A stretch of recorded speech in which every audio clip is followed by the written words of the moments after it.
Hi, I'm Nancy Angel. I'm a member of the Sabine Natchez chapter of the Texas Master Naturalist, and this is an instructional video on how to use bird beak adaptation for fairs, festivals, and farmers market activities.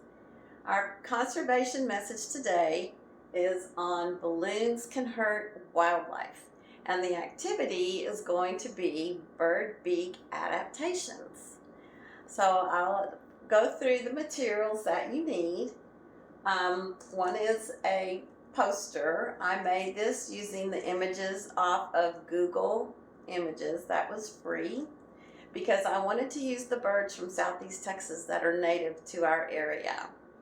So I have 6 different birds, 3 on that panel and 3 on this panel. And what is all this down here? Wow, this is the materials that you will need so that your visitors can practice matching the bird beaks to their food and the type of tools that their beaks are similar to. You will need at least a half a gallon of water, container of bubbles. If you're outside, you will need containers that won't blow away in the wind. If you're inside, you can get away with the plastic ones. This is rotini pasta. You put it in there dry and it will sink to the bottom. And this is a spaghetti strainer that is similar to the northern shoveler, because the bird uses this type of beak, will strain out the detritus, and it can get the nutrition it needs off the bottom. This is colored water with a straw, and this is to represent the action of the tongue of the hummingbird. That is right here. This is cut up rubber bands. You could also use those fishing worms.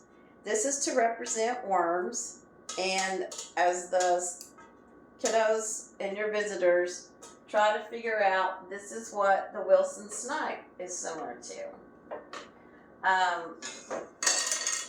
Then this over here is some cut up floating pieces of foam. They're pink. They're supposed to be shrimp because we have the roseate spoonbill here, and we have the tongs that are similar to what their bill is like. This is some regular sunflower seed with the pliers that is similar to the rose-breasted grosbeak. And this is some little plastic beads that I've put inside and mashed into some modeling clay. This is just $1 at the dollar store, and this is to resemble the beak of the pine warbler as it picks out seeds from, say, or insects that are hiding in the bark of a tree.